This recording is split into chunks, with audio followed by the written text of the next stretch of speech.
Blah. Blah, blah, blah, blah, blah. Anyways, hi guys. This is Creatures of the Night podcast, and I am Wendy. I am Chris. So, recently for our family summer vacay, we took a camping trip because what else can you do these days, right? Exactly. You go camping. That's it. You're allowed outdoors mostly, and that's Yeah. about it. Plus, we actually do really dig the camping life and hitting up like as many national parks around the country as we can. We're just kind of nature nerds like that. Not like we're like picking out plants or anything, but we like animals. We like wild animals. That's all we're there for, is looking for those bastards.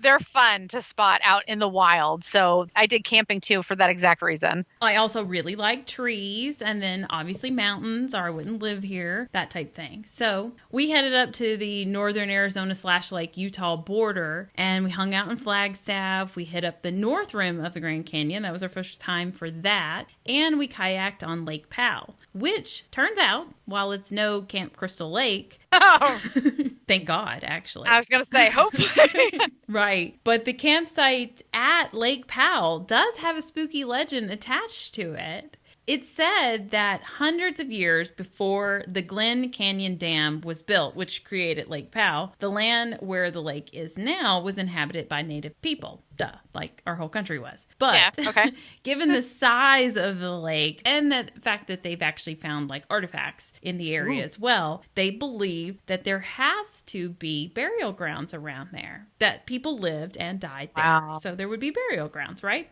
Yep, makes sense. This would mean that a lot of this is now under the lake, though. And people have claimed that they have heard reports of chanting, flute music, drums, and they also hear like whispers sometimes when they're on the lake. And you camped there? And we camped there. Oh my God, that's awesome. Yeah, no, we never heard any of those sounds, though. Uh, All we heard was a bunch of drunk boaters and illegal fireworks, which you know how much I love fireworks, so that wasn't a problem. We had a great time. could have been better though. Just saying. Paranormal evidence and fireworks, that would have been a fucking win for the century.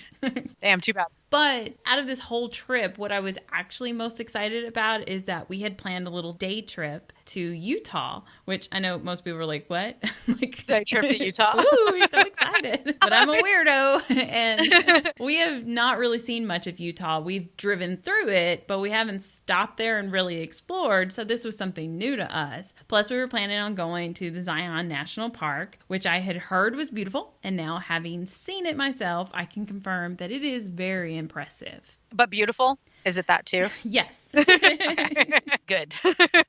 And of course, me being me, I had heard that there were some haunted locations within the park, so I was super excited about that. Now, the story of Zion's haunting is a very old one, with some of its rock structures, such as the North Guardian Angel and the Watchman, being said to be especially magical, serving as beacons for the dead, bringing their spirits back to our world. Wow. Twitching shadows and flickering lights have been seen in open spaces where there is no reasoning to why this would be happening. Twitching shadows? Twitching shadows, that has got to be pretty fucking creepy. You're Yeah. like, hey, I wonder who's walking over there. And then all of a sudden it's coming in and out. And you're like, what the fuck? Is my contact off? Yeah, no. I think of the spiders that are on the screens and how they twitch when they walk. It's the creepiest damn thing you've ever seen. And you know that that spider right there is going to come at you with a knife at some point.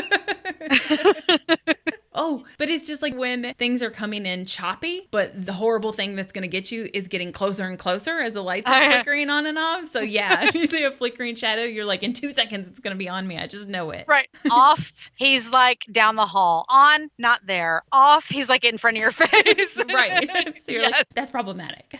Yeah. Did you see anything like that? Twitching shadows? No, we went there during the day. We had to get back to our campsite before dark. So unfortunately, I missed the twitching lights. Actually, I'm pretty glad I didn't see those. But these types of events have been recorded as far back as when natives inhabited the area. Visitors today say it's very common to see spirits of Native Americans as well as ghost cowboys just wandering through campgrounds and hiking trails, which the campgrounds were still closed. So the time I was there, we couldn't camp there. Oh. But other than the spiritual powers the land has inherited from its past inhabitants, there are also some pretty dark reasons why Zion is haunted.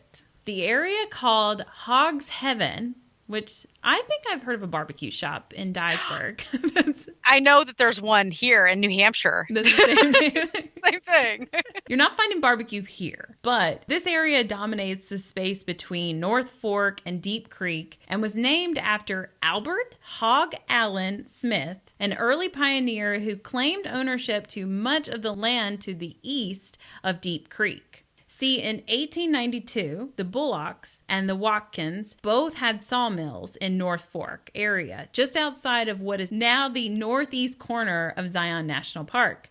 The sawmills hired men to drag huge timbers down from the hills using their horses and chains. But first, the men had to spend hours removing the brush so that they could bring in the horses to pull out the timbers. However, Hog Allen had a pair of oxen. These oxen were so fucking powerful and strong that they could push down the brush as they moved along, eliminating the need for the men to clear the path before. I can imagine having a name like Hog that you really had to prove your shit like from time to time. So that's why he's like, and here Hog comes with his oxen. Well, of course, because it's Hog. I mean, you can't come with a donkey with a name like Hog. No.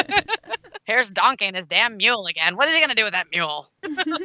So with the oxen, this meant that hours of strenuous work was reduced. It also meant more money since they got paid by the haul. It was not long until Hog Allen's pockets were lined with gold. But land is what Allen really lusted for. Yeah, me too.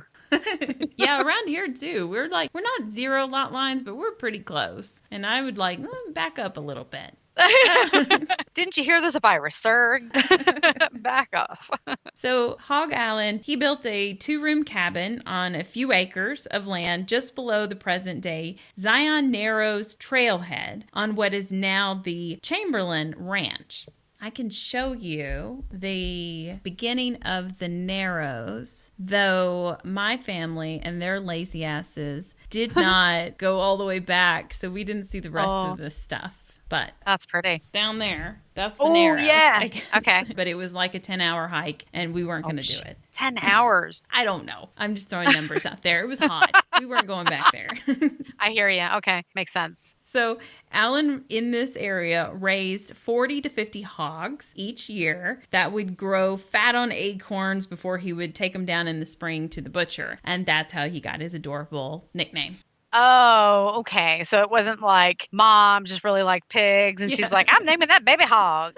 It wasn't like that at all. Okay. No, he was a hog farmer, basically. I see. So his name was Allen? No, I don't even know where the fuck they get the Allen from. It had to have been his middle name. His name was Albert. Oh. Okay, I see why he went by Hog. No offense to any Alberts. Right. I would hope his name is really Albert Allen Smith. Yes. And they just threw in the Hog, and they didn't just completely make up Allen because they were like, Albert's stupid. I don't know.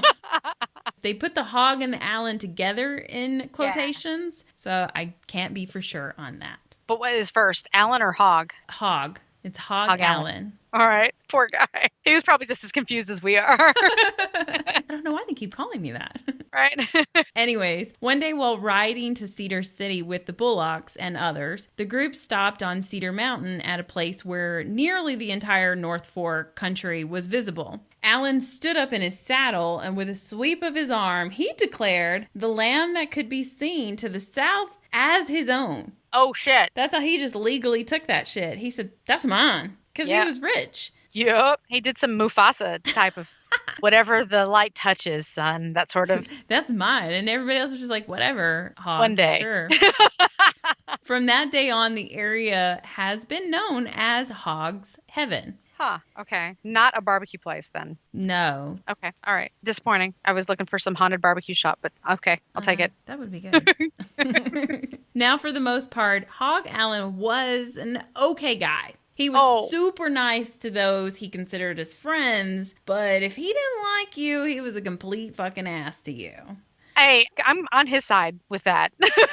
Yes, and no. Listen to this little story. All right. One day, Alan was working along with a teenage boy from the Watson family, and he was repairing a wagon when something broke and the wagon came crashing down on Alan's finger. Ooh. Quick with a temper, Alan blamed the boy for what had happened, and he picked up an 18-inch kingpin and took off after the young Watson boy. The boy took off running, Alan's following close behind, and the boy's father saw what was happening. He hollered at some other men to help him out. It took 6 men to pull Hog Allen away from this young boy, which only infuriated him more that they were stopping him from beating the shit out of him with this kingpin over, a hurt finger. What the hell? That's weird. Yeah, it's a bit like too much, calm down. This isn't normal to react this way. Everyone have a timeout, please. It's a bit much. Well, on top of that, he left the mill cursing the Watsons and vowing that they could not stay in the valley anymore. Remember, he thinks this is all his anyways. Okay. And if it was the last thing he ever did, he would rid the North Fork area of the Watsons. Ooh, wow. Sometime later, Alan happened upon an older member of the Watson family and this man's herd of sheep. Well, he decided the sheep were moving too slow and blocking the road, so he took out his short leather whip and he beat the old man and then left him lying in the road.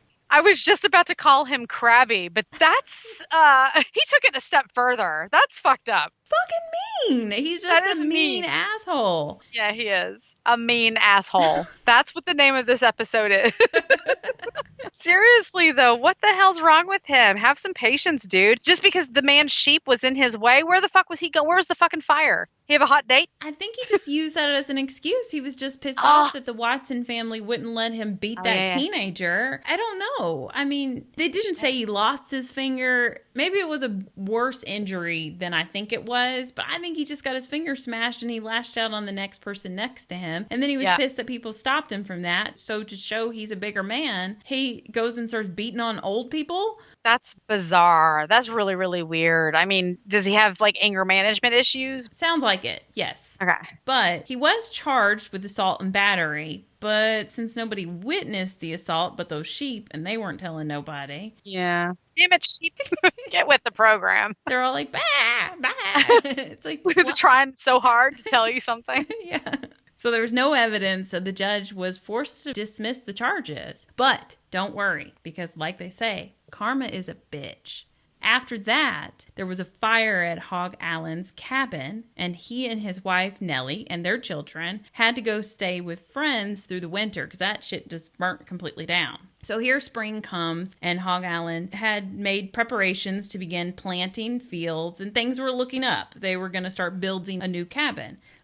But their youngest daughter, Amy, who was only 2.5 years old, was playing down by a swollen river, and she fell in and she was swept away. Oh. Which they found her, and they pulled her out, and she was still alive, but she passed away several weeks later because she had gotten fluids in her lungs, and they just couldn't get her better. Wow. How old was she? 2.5. Oh, no. She was like a baby, basically. Yeah. And also, why playing down by the river by herself? By herself. Yeah, all the time. I don't know. Maybe she wasn't by herself. They're sneaky and they get away from you pretty quick. Yeah. Or Hog Allen was just like, oh, this fucking shit again. I can't babysit. Well, he turns his back for a minute. She's just playing around. She gets swept away. That sort of thing. And he's just like, oh, I don't know. Kids these days. What am I supposed to do? They say he took her passing particularly hard, actually. Yeah, I'm joking. That's bad. Well, we don't know for sure. But they say that he threw himself into his work after that, plowing and planting crops. He was all about making this work, and revising his family from losing their home and now losing a child. Yeah, and just not dealing with it. There is that too. So he worked hard all day, every day in the heat and the dust. And he would occasionally take breaks and fill his belly on the produce he was making in his gardens. Everybody said how great his gardens were because he was spending so much time and energy into it. Wow. But one afternoon on September 13th, 1897, after one of his breaks, he went into the house and he told Nellie that he had a terrible headache. He sat slumped in a chair, moaning as she went to fetch him something for the pain. But when she returned, she found him dead on the floor. The next day, they buried him in a rough pine box from the Watson sawmill, by the way, because who else is going to provide it? He was buried with Nellie's silk scarf in his hand at the base of the hill next to little Amy. Oh. Which both their gravestones are still there. But like I said, you got to take that hike back to see. Oh, you got to go the 10-hour hike. Yeah, way to do it. So. Wow, but that's pretty amazing that they're still there after all these years. Well, so the thing is that after this all happened, Nellie, she couldn't manage living out there by herself. So she packed up the family. They had 2 remaining children and they moved to Cedar City. But she promised that she would return in this spring to retrieve the remains of her loved ones and move them to a burial spot near their new home in Cedar City. She realized it was also 10 hours of hiking and was like, nah. No, that wasn't it at all. It's worse than that. She came back the next spring so that she can collect them, but they open up Hog Allen's casket first, and Nellie lets out a huge scream as the body of Hog Allen was a terrible sight. Wow. His legs were not straight anymore. His hands were not folded over his chest like they were when they laid him to rest. Oh, no. And his eyes were open. And they So the man had a stroke or a seizure or something like that. And they were just like, well, he's dead. Oh, no. You hear about this all the time. Well, like from back in the day. Right. Because they didn't have any way of really confirming that you were dead. So they were so quick to bury old Hog Allen. Poor man.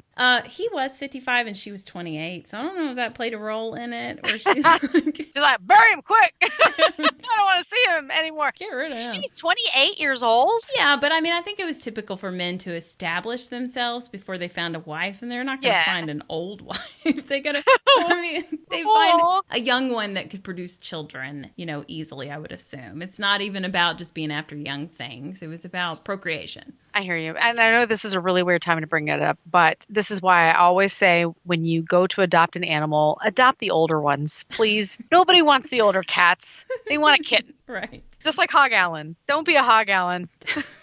Adopt an old cat today.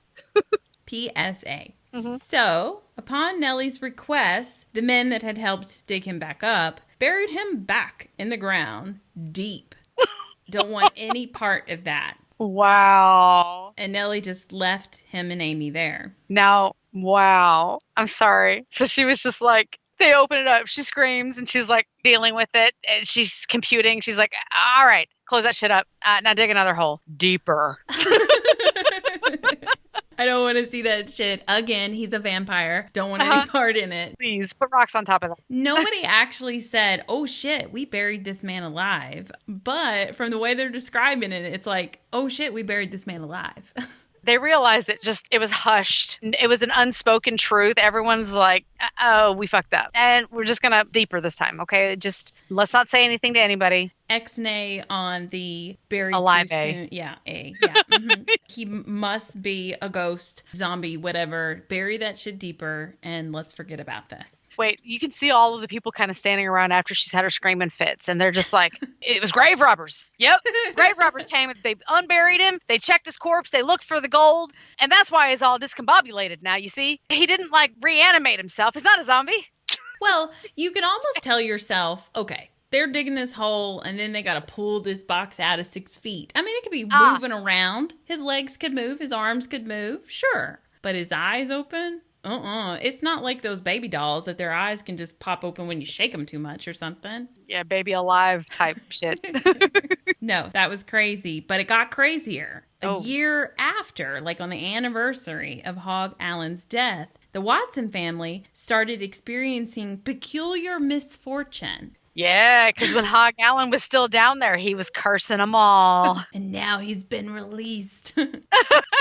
So each year after the harvest was completed, the homesteaders would come from miles around and get together to have some fun, They had worked so hard and now they're just trying to chill and relax, like an after-harvest party. The kids and young men would play hide and seek, kick the can, and all kinds of other games. But during one of the horse races, a Watson boy fell from his horse and he was killed. Ew. Then the next year, yet another Watson boy fell hard while playing a game of kick the can. How do you even do that? That's some Charlie Brown shit there. I mean, was that near a canyon? Like, how does this thing happen? Was there alcohol involved, first of all? These are like supposed to be younger kids, so I don't know. I mean, it's back in the day. This sort of shit was like medicine. Yes. I've got a headache. Can I have some more of that medicine? Give me a shot of that medicine. That's the same way I live my life now, so I don't know what you mean by back in the day. But anyways. So this did result in his death, but in neither of these cases of death was blood spilled. Like, they hit their heads and whatnot, but there was no open wound. So to everybody else, their demise was rather odd. It was kind of like Hog Allen's death, where he's just laid out on the floor and he's dead, you know? But concern did grow after a third boy from the Watson family almost fell, and everybody saw this, and then it kind of dawned on them about Hog Allen's vow to, like, rid the valley of them. Yeah. So the Watson family immediately packed up their belongings and left the North Fork Valley before any more tragedy could strike. Smart. Yeah. I would have just went with helmets, but sure. Stop playing these fucking games. No. It's said that on certain nights, a mist drifts down the golden staircase and settles over Hog Allen's grave. This phenomenon is said to be the spirit of Hog Allen returning to attack anyone trespassing on his land. Interesting. But that's not the only area of the park where you need to be cautious. There's also Jolly Gulch, which that's basically like a canyon. But it's a really happy canyon? Yes, it's very jolly. Have you ever seen Three Musketeers? Yeah. Do you remember that there was like the laughing bush or the singing bush or something like that? It was they had to kill it or whatever. It was like always just singing and shit. So that's what I think of when you say the Jolly Gulch.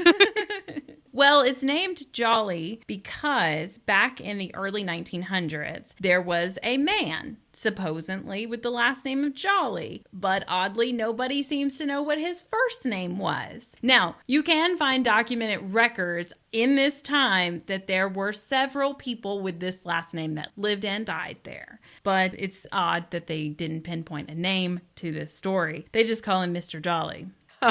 He came to southern Utah in an early spring and near what is the east entrance of Zion National Park. And he found a beautiful little canyon where he thought he could make a good living raising cattle. Soon after, still during the springtime, Jolly brought his wife and 2 children to the little canyon, and they built a beautiful house next to a cool brook. His cattle happily munched on the green grass, and his family began to settle in. As spring came to an end and the scorching summer season began, Jolly and his family were surprised to find that cool little brook slowed to a trickle, then turned to moist sand and quickly dried up. Sucks. Who wants to live there? It's like, it was a brook, dude, not a river. What did you think was going to happen? Those happy cows aren't very happy anymore. No. So they were far from a river, and they couldn't find water anywhere else. As the long, hot days passed and they used the last of their stored water, Jolly realized that he and his family, they couldn't survive. They didn't even have enough water to, like, take with them to try to go and find help. Oh, shit. Yeah, not smart. Why'd you drink all the water before you tried to just start hiking out of there? What the fuck did you think was going to happen? They were thirsty. Or they had a lot of laundry to do. You got a couple of kids. You never realize how quick it goes. Yeah, I get it. So it's said that one day he unexpectedly invited his wife and children to go on a little stroll with him down the dry stream to what was once a lush waterfall. Then he threw his wife and children off the cliff, and they tumbled to their deaths. Wow. He returned to the house. He hiked all the way back to the house, apparently, then wrote a little note about what he had done, left it in the house, and he walked back to the waterfall, and he threw himself off as well.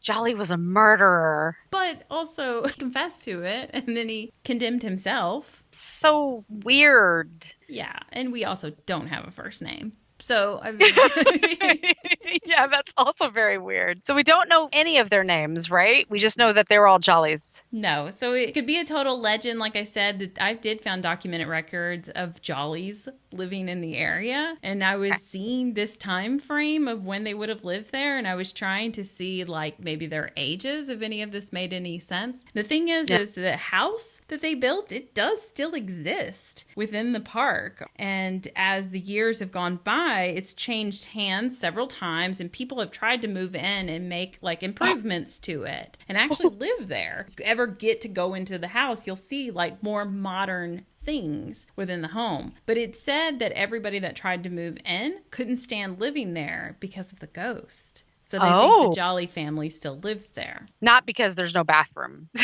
Yeah, and there's only like an outhouse that has a snake living at the bottom probably or something. That's always my fear with porta potties too. I don't know why they would want to get into a porta potty, but I don't know. It's still scary. A fear. Yeah, it's gross. Hey, I mean, I was raised on the stories of there being alligators in the sewers, so I always thought, there is, though. So, you just look before you sit. Just do that. One time we were at Yellowstone. I don't know how many times I have to talk about Yellowstone. They should start paying me. But we were at Yellowstone and they have disgusting bathrooms throughout the park. They're not going to pay you now. Oh, yeah, I know. Well, it's huge. I can understand that they don't have the resources for people to go by all the time and clean these things up, as many visitors as they get. But they're basically like a outhouse. But I was in one of those and the strap to my bag, because I have like a crossbody bag, the strap to my bag like tickled my leg while I was trying to hover and I almost died. Yeah, no, I could see that. Sure. Yeah. I had to change in a porta potty not too long ago. Ooh. I've never had to hold so many articles of clothing in my mouth. Just to keep from having to set it anywhere. So gross. Yep. So back to this. They say that if you are standing on the edge of the gulch and you feel the wind blowing at your back, that it's Mr. Jolly trying to push you over the edge. But if you feel it blowing in your face, that's his wife trying to save you. Well, what if you turn around? If it's blowing on your back and then you're like, all right, cool. But what if it's the wind? Yeah, exactly. It's probably the wind. But, whatever. But I do like the story. Sure. Yeah. Now, with the Zion National Park being America's third most popular national park, I'm sure it comes to no surprise that the idea of ghost hunting here while hiking around with your family isn't exactly ideal. Oh. So I desperately wanted to find a backup plan. There had to be something haunted nearby that I could plan a little detour to. Now, Utah has no shortage of haunted locations. I mean, we've all heard of Skinwalker Ranch. Love it. I just read the book. I bet that was some crazy shit. It had a lot of really good information in there. I was shocked at a lot of the twists and turns that it had. So also, there's some Ted Bundy spots in Salt Lake. Oh. Plus a dozen more horrifying places around the state. But I'm pretty sure I wouldn't be able to convince my kids to visit any of those spots with me. Yeah. Plus, geographically, they weren't anywhere near Zion. And I couldn't sneak navigate us there. I mean, these places were 3 hours away or more. Sneak. Oh, what's this? It just happens to be the site of whatever. Oh, look at that. We're going in the wrong direction. Oh, you see that cellar? That's where Ted Bundy hid bodies. No. It was too far away. Couldn't pull one of those on them. But I did find a little ghost town that we could visit that was right outside of Zion National Park. This is called Grafton Ghost Town. It was originally settled in 1859, and for years it struggled to overcome irrigation problems, floods, and lack of edible crops. The ground was just not producing shit for them. Once a raging flood wiped out most of Grafton in 1862, and the town relocated a mile upstream. And even though the pioneer settlement continued to rebuild and try to push on, they still had issues with irrigation, not to mention conflicts with local Native American tribes. By 1866, Grafton became a ghost town for the first time. However, a few years later, the town was resettled for a short time, only to again eventually have most of the townspeople move away. Yeah. When you can't grow crops in an area, that's a a pretty good sign that Yeah. we should move on. Even though it's got a good view of like the mountains and stuff, and they really wanted to hold on to it. I can understand that. That's just... I could show you that view. Maybe if I move out of the that's way. Cool. Wow. Yeah. That's a ghost town though, right? Yeah, that's it. Wow. So by 1890, just 4 families remained, and Grafton was completely abandoned in 1921. Today, visitors can see the graveyard markers in the town cemetery, the schoolhouse, which is what's behind me. It was also used as a church and a meeting hall. You can see an old barn and a few abandoned homes. Despite its deserted status, Grafton has a reputation for being the most photographed ghost town in the West. Nice. In fact, in 1929, Hollywood found a new use for Grafton as the backdrop for In Old Arizona, which was the first outdoor, they call it talkie film. It's the first movie outdoors with sound. Okay. And then Grafton Ghost Town continued to be used for movie sets over the years, including Butch Cassidy and the Sundance Kid.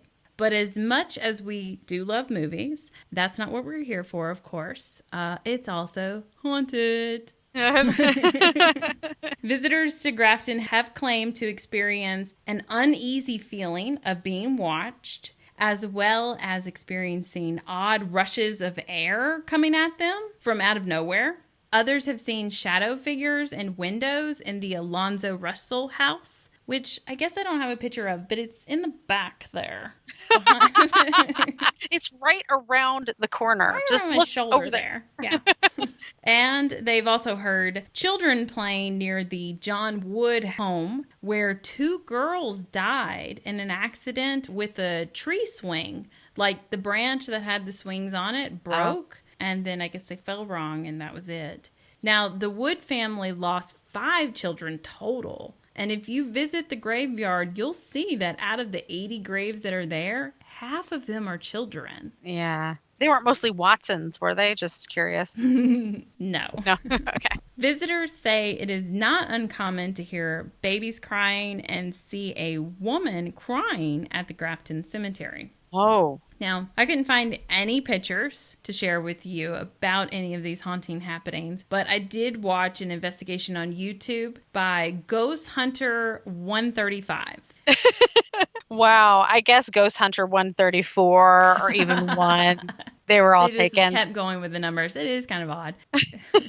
I wonder what number they're at now. I should try to make one up. This is a YouTuber, right? Yeah. So Sweet. they'll let you know if it's already taken, yeah. Yeah. So they got responses on a Frank's box, and they got also K2 hits. Plus, I think one of their investigators, though they didn't say it, had to have been a medium because she was just sitting there, but yet she was saying things like, she's with me, and I think she even said a name like Marianne. She said that this little girl pulled her hair, and just as like some other investigators were saying like, oh, I don't feel good, and one stepped outside and the other one was like, I have a headache. All of a sudden, this female that I think is a medium, she started like coughing and stuff. So they turned to her and like, what's wrong with you? And she's like choking on the ground, which she's already on the ground. But I mean, she's like now sitting up trying to catch air. So her group helps her outside. And as she like starts to get better, you know, she can breathe and speak and everything. She was like, I was choking. And the little girl told me that he's coming, that this man attacked her.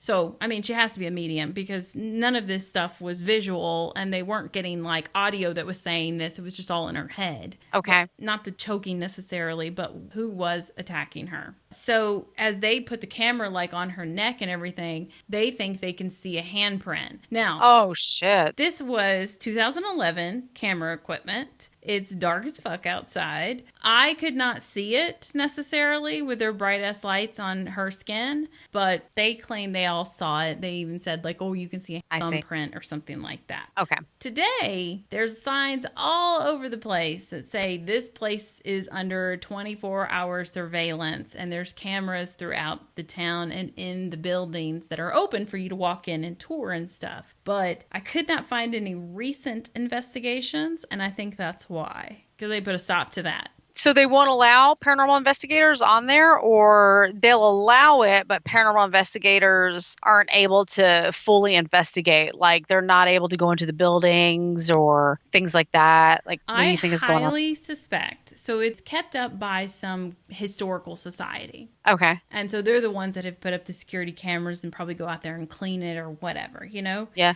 Yeah. I highly suspect that they want nothing to do with the paranormal, because I actually found websites that said, don't come here looking for ghosts. There's no ghosts. And then I go on YouTube and I'm like, there were several groups that had investigated Grafton and claimed to have gotten evidence. They were just all from like 2011. Yeah, so it was like they must have went out there and investigated it, posted on YouTube, and the Historical Society's like, no, that we don't want that. Well, I do want to add that I've come across this before as well. There are some graveyards in New England that are very historical and allegedly supposed to be, you know, extremely haunted. And they've also have had gravestones that have been defaced, that have been broken, that people decide that they want to keep mementos from. So, you know, it's historical and these are people's lives. So the historical societies are there to protect that sort of shit. And a lot of times there are, and I'm not naming names, obviously I don't know them, but there are those that claim to be paranormal investigators that go and they don't investigate the ghosts. They don't try to really communicate. They just go and kind of fuck with shit. And, you know, that's not what everybody's out to do, but those groups give paranormal investigators a bad rep. So it makes sense that the Historical Society is like, fuck y'all. We're trying to keep this shit intact. We don't want y'all coming here and doing all kinds of bullshit. We want to keep this place looking like it is. And we want to respect the history here. And y'all aren't coming here doing that. So I can kind of see why probably paranormal investigations have stopped there then, because they're not allowing it. If that's the case, people have gone and have ruined it. Now they have signs that say you're not supposed to be out there after dark and stuff. So I saw a more recent video, but she was there in the daytime and she only reported about the claims there. Sure. Yeah, that's all she can do. Well, no, there's a lot of paranormal activity that happens during the day too. Oh, totally. I mean, she could have investigated and maybe she tried and she just didn't get anything in the short amount of time she was there. We weren't there for that terribly long. We went through all the buildings and that was kind of it. I didn't make a huge effort to investigate. There was another family, there was actually two other families that had pulled up and was exploring too. So, you know, I just didn't stick around for that type of thing. But I mean, these people seem to be having some kind of activity, though the only thing that you really got to see was, okay, a K2 hit, if we're going to trust the K2, and then they have their spirit boxes out and it's saying some words. The chick choking, you don't know if she's an honest person or not. I don't know her, anything like that. So, I mean, there wasn't any hardcore paranormal evidence necessarily coming out of this place, but there's lots of people that believe that it is haunted, and it's like more recently they're trying to curve that view of the place. And it's just making it about the history, which is fair. Yeah. I totally respect it. It's fine. Yeah, but like, you know, okay, fine. I'm with you. But let us still come and investigate. Yeah, if we're going to be cool, can you let us come in and look at it? Like, right. And look for the ghosts. That'd be nice. Please.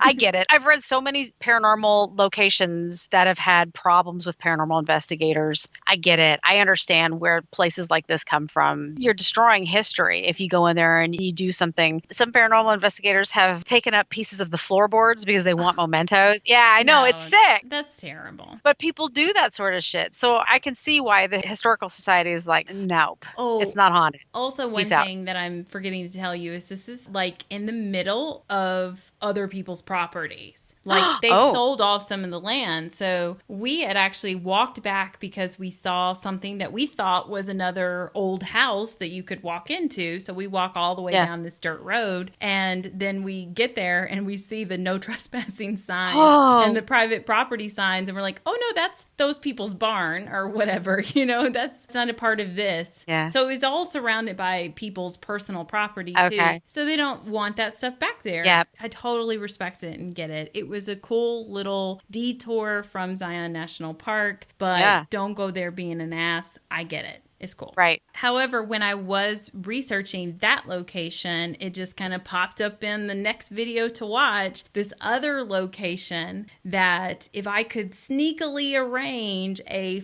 45-minute detour west of Zion, which would take us even further away from our campsite that we have to go back to at the end of the day, then we could hit up a spot that some locals feel is one of the most haunted places in Utah. And with Utah's history, I just told you some like amazing spots. That must mean that this place is like mega haunted, right? Right. Yeah. Ghosts flying around everywhere. Everywhere. Just, they're hitting you in the face.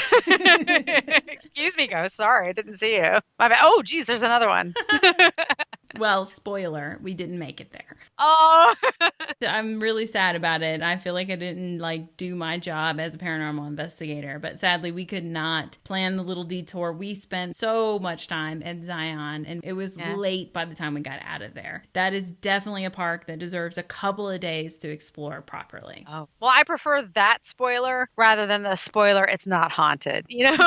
No, totally found evidence of it being haunted, and with its history, it's gotta be. It was a cool ass story, and even though I didn't get to go, I still want to tell you the story real quick. So I know this is becoming really long, but I'll talk really fast. So it's called the Mountain Meadows Massacre Memorial. Oh, shit. Right? So right now, hooked with that name already. Yeah. So this all took place in 1857. The Saints, or as we would better know them, the Mormons, had been violently driven from Missouri and Illinois in the prior 2 decades. They fled west to Utah to escape the government's control because technically the state of Utah still wasn't a part of the United States yet. Wow. Yeah, it was still a part of Mexico or whatever, but the troops were headed out there and people were migrating out there to get to California and stuff. So the Mormons here, the troops are on their way and they're on heightened alert, and the church president and territorial governor, Brigham Young, and his advisors form policies instructing their people to save their grain and hide everything they got of value in the mountains just in case they need to flee again. No kernel of grain was to be wasted or sold to merchants or passing immigrants. The people were also to save their ammunition and get their firearms in working order, and the territory's militant men were put on alert to defend the territory against approaching troops if necessary. They were getting ready for war, basically. Yeah. But this was during immigrant season, which brought many wagon companies through Utah. Immigrants became frustrated when they were unable to resupply in the territory as they had expected to do. They heard that there was a settlement. They were like, okay, we'll be good. We just got to make it to this point and we'll get more stuff. But they were like, nope. We're not helping you. We have nothing to spare. Shit. So weeks of frustration boiled over with the immigrants to the Mormon settlements. And with the rising tensions, one immigrant man reportedly claimed that he had the gun that killed Joseph Smith. Now, for those of you that don't know your Mormon history, Joseph Smith was their leader until he was murdered by a mob in Illinois. And that's what really drove the Mormons out west. Other immigrants even threatened that they'd gladly join up with the federal troops to fight against the Saints. They were just basically spitting shit back to each other, being pissy in the streets because they couldn't get what they wanted. Yeah, well, I mean, can you blame them? No. I mean, the men's statements were probably lies and idle threats, just in the heat of the moment. But these Cedar City Mormon leaders took the men at their word because they were so fucking paranoid about everybody kind of encroaching on their area. I mean, not to defend them, but they had been pushed out of so many other places already before. So they were a little hostile. Sure. The town marshal tried to arrest some of the immigrants on charges of public intoxication and blasphemy, but was forced to back down because basically, they were just bitching at each other. That doesn't count as anything you can get arrested for. The wagon company made its way out of town, and all of this was just like over 1 hour. But the agitated Cedar City leaders were not willing to let the matter go. Instead, they planned to call out the local militant to pursue and arrest the offending men. Never mind what the sheriff says or marshal, whatever. They're going to go do what they want to do. They asked the council, because they have to ask the church council permission for everything. They asked them if they can go take care of this. And several times, they told them, no, let it go. Leave them alone. They didn't care. They took the matters into their own hands, and they allied with local natives, and they planned to attack the immigrant camp. Oh, boy. But since the church disapproved, they had to be sneaky about it. Oh, shit. They planned to somehow make it seem like only natives were attacking them, which basically meant they were going to attack the camp, but make sure you kill everybody so that they can't report back that we were involved. Oh, right. Exactly. So they kind of surrounded these people, and for 5 days, they held them and would make small little attacks on them, killing their people. And during one of these attacks, there was 2 men, and they were attacked. They killed one, but one got away and made it back to camp. So he could bring back the news that his friend or whoever he was traveling with was killed not by Indians, but by white people. Right. So now there became this concern that the surviving immigrants would be freed and continued to California, and they would spread the word that the Mormons were involved in the attack. So, on September 11th, 1857, leader John Lee, he was just the territorial leader, kind of, he entered the immigrant camp waving a white flag and somehow convinced the besieged immigrants to accept desperate terms. He said that the militant would safely escort them past the Indians, still acting like it's them attacking them. They're not involved. He's playing along. Right. And they would safely escort them back to Cedar City, but they would need to leave their possessions behind and all their weapons. It was a sign of their peaceful intentions with the Native Americans, right? So the immigrants, they didn't have much choice. I mean, they had been kind of besieged for 5 days already. They were running low on supplies. They can't get past this, so they agreed to it. As directed, the youngest children and wounded left the wagon corral first in 2 wagons, followed by women and children on foot, and then men and older boys filing in last, each escorted by an armed militant man. The procession marched for a mile or so. At a prearranged signal, each militant man turned and shot the immigrant next to him. Oh my God. Yeah, I mean, they just march them down. And then also Native Americans were hiding. They come rushing out and they start killing as well. Sure. In total, they killed 120 people. Wow. But they spared 17 children that they considered too young to tell anyone about these events. Okay. And then they allowed families from the settlement to adopt these children until the government came along and they took the children and they returned them back to Arkansas, which is where this caravan was from, and to family members there. Those poor kids, man. Yeah. I mean, so they lived for a couple of years with these murderers, basically. Yeah, basically. Although Brigham Young and other church leaders in Salt Lake learned of the massacre soon after it happened, their understanding of the extent of the settlers' involvement, it was terribly delayed. You know, they were told that was Native Americans, you know, just like they had tried to tell that whole story before, they kept to it. But as the government made their way out there and as they coordinated like stories and stuff, they started figuring it out. So in 1870, they excommunicated 2 of the men involved in planning the massacre. And in 1874, a territorial grand jury indicted 9 men. Just 9. I'm pretty sure they probably had more men involved than that. But most of these men were eventually arrested. One indicted man turned state evidence and he was released. Others spent many years running from the law. Only one man, John Lee, the territorial leader, was actually tried, convicted, and executed for the crime. Wow. During the past 2 decades, descendants and other relatives of the immigrants and the perpetrators have, at times, worked together to memorialize the victims. Among the products of their cooperation have been the construction of 2 memorials at the massacre site and the placing of plaques commemorating the Arkansas immigrants. Today, the site is somber and quiet, as you might expect. A short, winding trail has several informational plaques along it, and at the top is a granite memorial listing the names of the dead.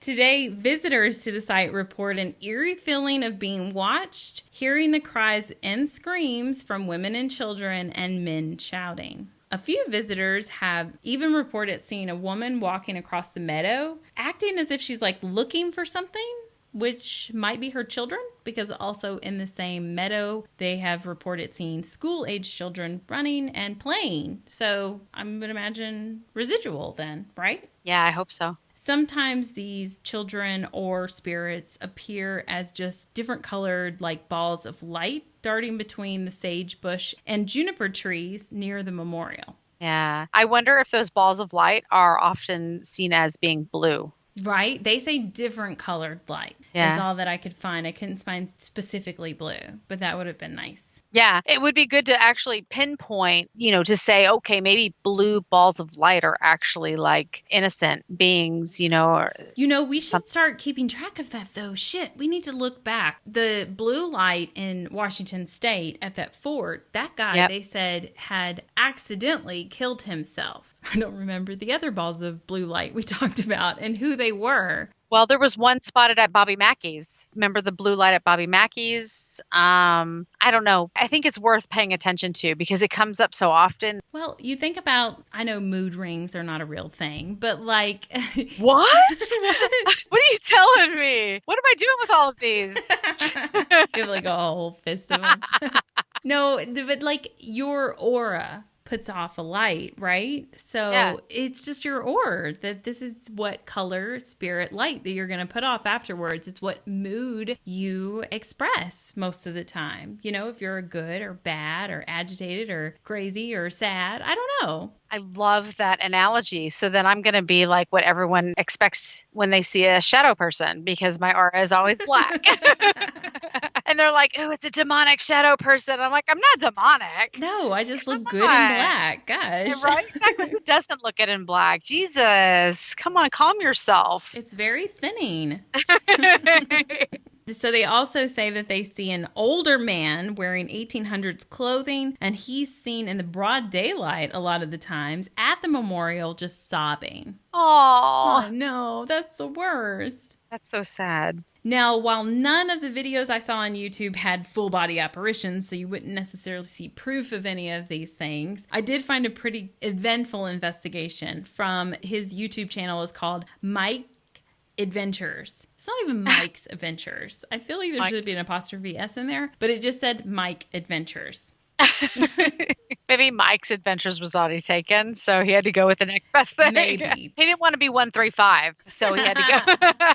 I respect it, yes. So in his investigation, right off the bat, he's like just getting his cameras together, and then he and his partner spot handprints on their car. Now, Utah, just like Arizona, is pretty dusty. So I imagine getting back to where they were at, they put a lot of dust on their car. So it wasn't like they put baby powder on the hood or anything. I think this was like it appeared in the dust that they might have collected driving out there. Wow. I don't know. Was it there before? Did they do it? I'm not really sure. But they were like, that's odd. That wasn't there before, was it, Linda? I don't know what her name was. I don't think he said it. But she's like, no, I don't do that. That's crazy. Well, as a paranormal investigator, I don't carry baby powder with me. But when I find handprints on my car, I'm doing the same shit. I'm like, oh my God, this parking lot's haunted? I didn't even know. And they didn't spend a whole lot of time on it. So that makes it more genuine to me. They were just like, that's weird. Where'd that come from? And then they move on to actually investigate with their gadgets and whatnot.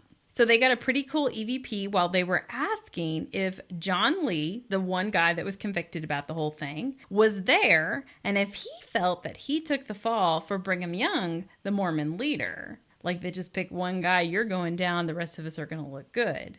So while they were talking about that and asking several questions, they got this voice that they said that they thought it sounded like it said, yeah. Yeah. I thought it said liar. That's what I kept hearing, and I couldn't get it out of my head afterwards. So agreeing or disagreeing with it, I'm not really sure.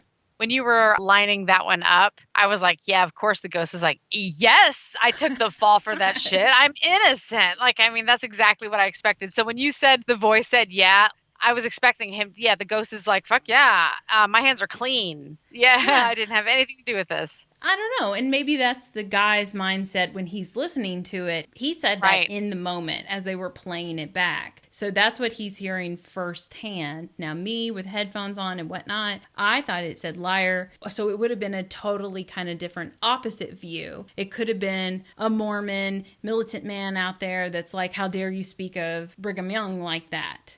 You're a liar. That's not what happened at all. I don't know, but they got a voice and you can hear it. It's not them and it's not just something blowing in the wind. It's a voice. That's cool. Then they got the sound of footsteps, and this was like on a static camp that they set up, and they went into like a different area of the memorial. So it wasn't them unless they lied, and they set it up and they walked away, and they're like, listen to those footsteps, you know? But I mean, you can clearly hear like footsteps in the dirt or sand or whatever's there. Then, as they were doing a spirit box session, they got several responses. Lots of yeahs to the questions they were asking. But then they got the name John Lee. So that's pretty fucking wild that would come out. And you can hear it, like on the video. And if all that wasn't enough, they also saw flashes of light, they say, throughout the night, but they even caught one on camera, too. Now, they edited this video down. They were out there for much longer. They even note at one point in time that they went to the car and took a nap. So, which I support. But it's only a 16-minute video. So if you're interested in this location, I highly suggest that you check this video out. It was packed full of like good evidence. I saw some other videos. A lot of it was spirit box sessions. And you know, we don't ever know to trust them completely or not. But there's definitely activity happening here. I do really like the footsteps. I know that you said that you can't really see them and they could have been joking around, but let's just say it wasn't them. They knew exactly where the fuck they were. And when they went back and reviewed that evidence and they heard like some footsteps approaching that camera or whatever, they had to have been freaking the F out. I mean, just think about that. You know, because we set up cameras too when we go to our locations and we go back when we watch our evidence. I would probably die, Wendy, if all of a sudden you heard footsteps walking up to our camera. Been like, what was happening? No. I assume this is when they were taking their nap because this is some shit we would have pulled. We would have set up a camera and been like, I gotta go take a snack break, nap, whatever, you know. Time for a schnoozle. And then, the ghost is like, well, what is this contraption? Step, step, step, step, step, step, step. Yeah. Would have been better if it knocked it over. But yeah, I mean, these two people look like they were genuine. Yeah. You know, it wasn't exaggerated to some extreme that I thought that he was lying. And they admitted that they were taking a nap out there. Yeah. So they obviously spent many hours out there through the night. It wasn't like they were out there for 30 minutes and they had to make up some evidence so that they can go home, you know? Yeah, no, I do. I appreciate that too. They're just like, oh, it's midnight. It's way past my bedtime. I'm just going to take a little snooze. Be back in just a moment. Just chill for a minute. Let the cameras roll and what happens, happens. Right. And they got some footsteps. So I do really appreciate that evidence. So I can't wait to see this YouTube video. It's good. And it's, you know, it's 16 minutes, which is long when you're just looking for a quick fix, but it's action packed. Like they really condensed it down to all the good stuff from their investigation. I enjoyed it. Thank you for that, Mike. I'm assuming your name's Mike. So. Because it's Mike Adventures. Right. Maybe that's his name. Maybe his name is Mike Adventure. So he put the apostrophe on the last name, like it'd be like Chris Duncan's. Also really cool, he speaks Spanish. So a lot of the stuff was translated in English and Spanish. So when he's like writing on the video, you know, what he thinks he's hearing, he puts it in English and then he puts it in Spanish. And at times he said a sentence in English and then he said it in Spanish. And I was like, oh, okay. We're totally doing that from now on, Wendy. Brush up on your Spanish. Anyways, if you are someone who has had the pleasure of visiting this location and had an experience or an experience from any of the locations that I talked about, Zion National Park or Lake Powell, then please write to us at creaturesofthenight.paranormal@gmail.com, or you can hit us up on any of our forms of social media, which are listed below in the show notes. And if you can't get enough of this spooky stuff, please support our show and subscribe and review. We would like to know how we're doing, good and bad. We are big girls with big girl panties. Tell us what we're doing wrong or what we're doing right, and we want to make this show great for you. Can you say that in Spanish with big girl panties and all? I got to work on it. Get my cue cards ready. Plus, you can also support the show by visiting our spiritual shop, which is the Spirit Emporium on Etsy. And that's it. That's all I got for you for the haunting happenings of the part of Utah that I explored. Wow. Well, I've never been to Utah. I love that you brought up the Mormons in your story. It made me think of those Trey Parker and I can't remember the other guy's name, but you know who I'm talking about, the South Park guys? Yeah. They did like a play on the Mormons or whatever. So like, I don't know why, but as soon as this comes up, anytime at all, I think of those two guys right away, like because of their play. Wait, are you talking about the Book of Mormon? Yeah, that's it. That's a Book of Mormon. Yeah. Oh, have you seen that? No, I've not seen it. Just I've heard of it. Yeah, I think it was on Netflix for a little bit. And I don't know if we watched the whole thing. I could have gotten really drunk that night and maybe we watched the whole thing. It seems like I watched the beginning of it and then the rest of it, I don't remember. It just, because my husband likes to watch whatever and he's big.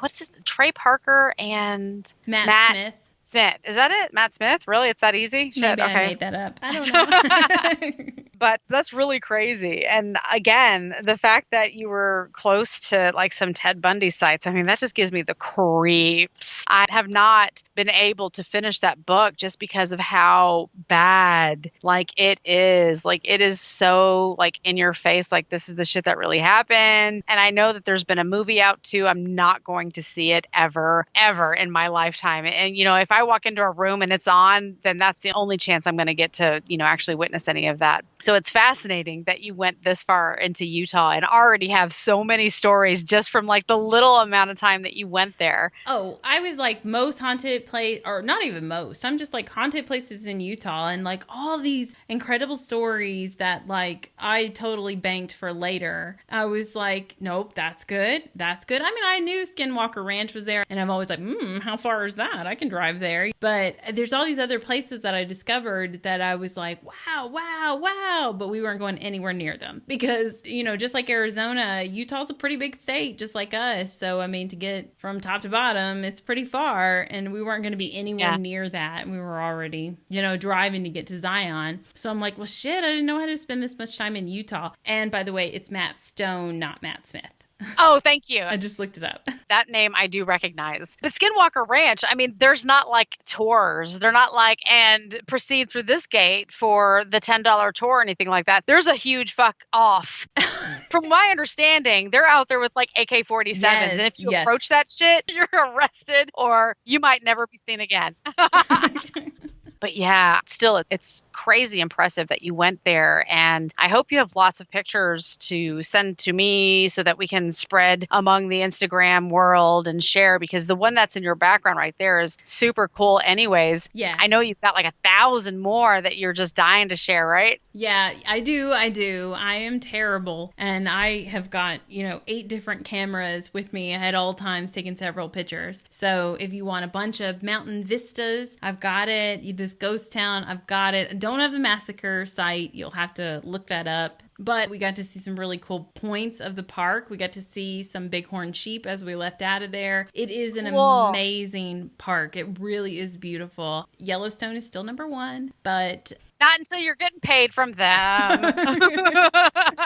Or they clean their bathrooms, one or the other. But yeah, Zion was gorgeous. I highly recommend it. And it's haunted. So of course you got to go there and make the effort to go to the back. I love your story, and you're absolutely right. It was nothing like mine. So told you. Got me. It was fantastic. Thank you. You're welcome. And that's it.